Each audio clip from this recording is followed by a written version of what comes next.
अपने जीवन में हम सत संकल्प का जागरण करें। संकल्प हमारे जीवन में श्रेष्ठ हो, कुछ अच्छा करने का अपने मन में हम संकल्प लें।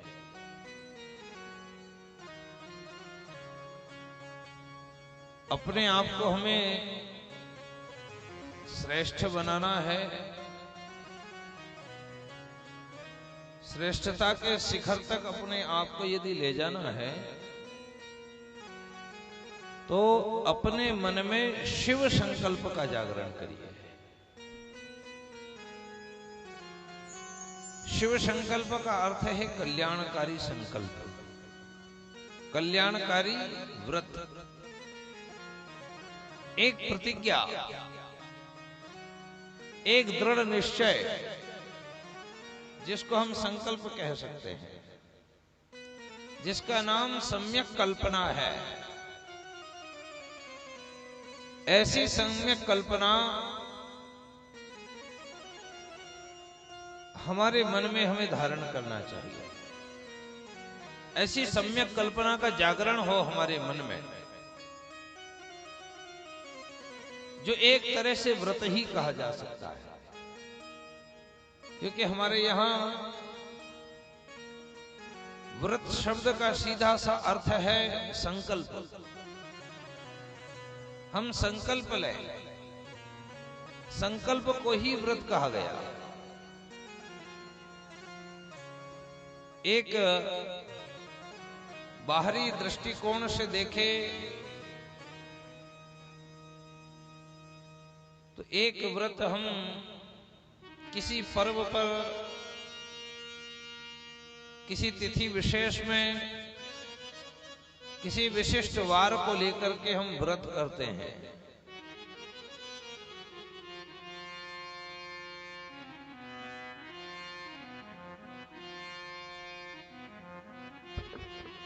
जिसमें हम लोग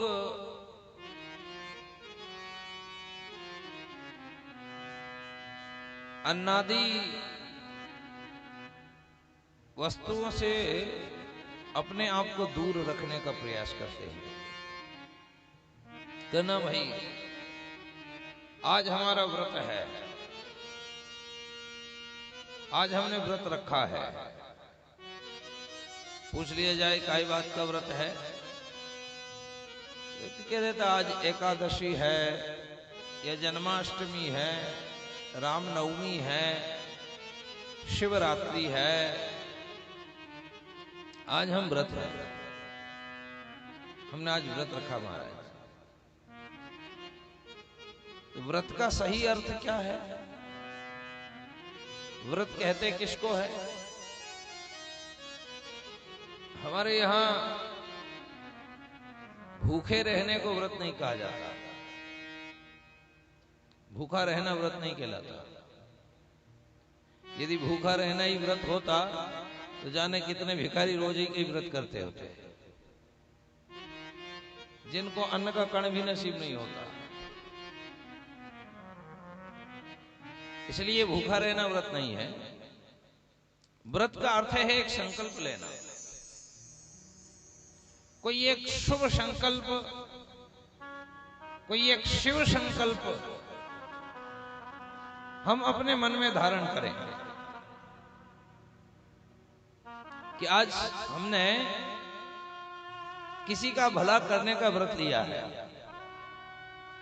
भूखा रहने का तो व्रत आप लोग करते हो, तो कभी ऐसा भी तो व्रत करो कि आज हम किसी को अपशब्द नहीं बोलेंगे, महाराज हमारा व्रत है।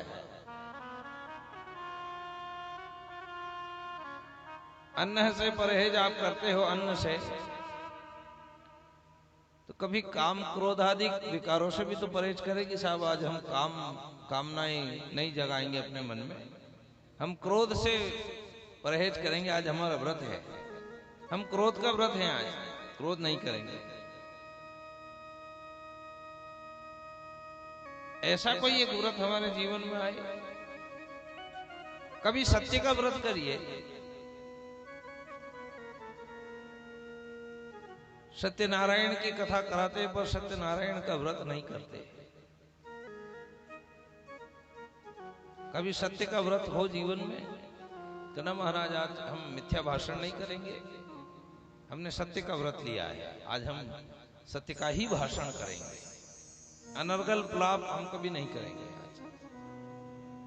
ऐसा कोई व्रत हो हमारे जीवन में, हम व्रत ऐसा करें जो हमें श्रेष्ठता के शिखर तक लेकर के जाए। सद्विचारों का व्रत, दुर्विचारों से हम परहेज करें, उनको दूर करें अपने जीवन से, सद्विचार अपने जीवन में लेकर के आए। ऐसा कभी व्रत करिए, ऐसा एक संकल्प करिए कि हम किसी का हित करेंगे। हमारी वाणी से, हमारे व्यवहार से, हमारे शील से, हमारे स्वभाव से, हमारे व्यवहार और बर्ताव से किसी के मन को आहत ना पहुंचे, ऐसा हम व्रत करेंगे, ऐसा हम संकल्प कर रहे हैं, ऐसी हमारी प्रतिज्ञा है।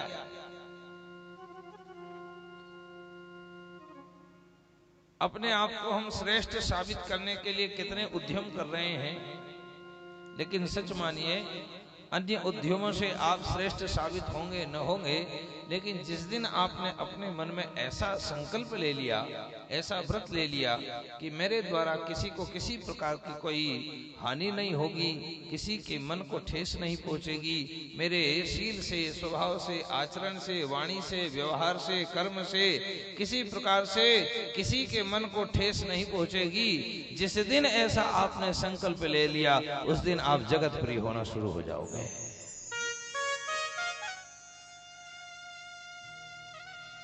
इसलिए कभी ऐसा संकल्प विचार करिए, ऐसा संकल्प हमारे मन में करें। संकल्प तो हो, लेकिन फिर संकल्प में कोई विकल्प ना हो।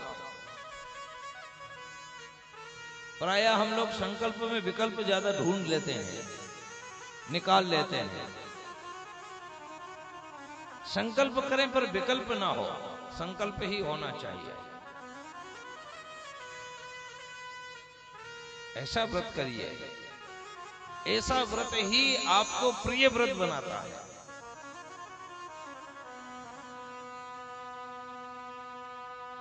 प्रिय व्रत माने जिसके जीवन में अच्छा व्रत है, प्रिय लगने वाला, अच्छा लगने वाला संकल्प जिसके जीवन में है, वो प्रिय व्रत है।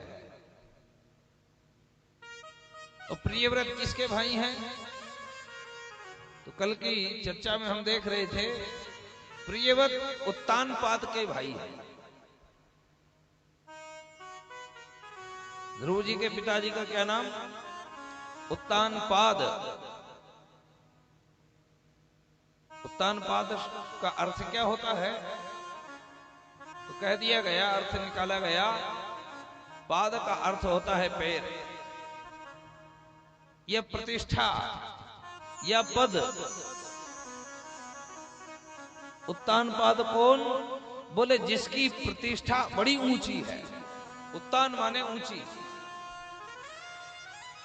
जिसका पद बड़ा ऊंचा है, जिसका दर्जा बड़ा ऊंचा है, वो उत्तानपाद है। और उसी उत्तानपाद के भाई हैं प्रिय व्रत। और दोनों का यदि साम्य करें, दोनों को मिला लें, तो समाज में, जगत में वह भी उत्तानपाद हो सकता है जिसके जीवन में अच्छा संकल्प हो, जिसके जीवन में प्रिय संकल्प हो, प्रिय व्रत हो, वही जगत में उत्तानपाद है। वो उत्तानपाद का भाई है। इसलिए अपने जीवन में अच्छे व्रत हम धारण करें, अपने आप को अच्छा बनाने का प्रयास करें। प्रयास अच्छे बनने के लिए, बनाने के लिए ही किया जाता है, बुरा बनने के लिए कोई प्रयास नहीं करता। अच्छी आदतें डालनी पड़ती है, बुरी आदतें स्वतः आ जाती है। बुरी आदत कोई डालना चाहता नहीं, लेकिन फिर भी आ जाती है। अच्छी आदतों के लिए प्रयास करना पड़ता है। हमारे घर में छोटे छोटे बच्चे हैं, बच्चों को अच्छे संस्कार देने पड़ते हैं और बुरे संस्कार। कोई प्रयास करता कि अपने बच्चे को गाली सिखा दूं, अपशब्द सिखा दूं? कोई प्रयास नहीं करता ऐसा। लेकिन हनुमान चालीसा सिखाने का प्रयास किया जाता है कि इसको हम हनुमान चालीसा सिखा दें, इसको हम शिव चालीसा सिखा दें, इसको हम राम चालीसा सिखा दें, इसको हम दुर्गा चालीसा सिखा दें। ऐसा प्रयास किया जाता है, अच्छे संकल्प लेने का प्रयास किया जाता है, अच्छाई को लाना पड़ता है, बुराई स्वतः चली आती है। इसलिए अपने आप को श्रेष्ठ बनाने के लिए अच्छे संकल्प का, शिव संकल्प का, शुभ संकल्प का, कल्याणकारी संकल्प का व्रत लाइए अपने जीवन में। अपने मन में मन बनाइए कुछ अच्छा करने का, कुछ अच्छा करने का मन बनाइए कि हम कुछ अच्छा करें, जिससे हम जगत वंदनीय हो जाए, हम जगत पूजनीय हो जाए, हम सिरमौर हो जाएं किसी के,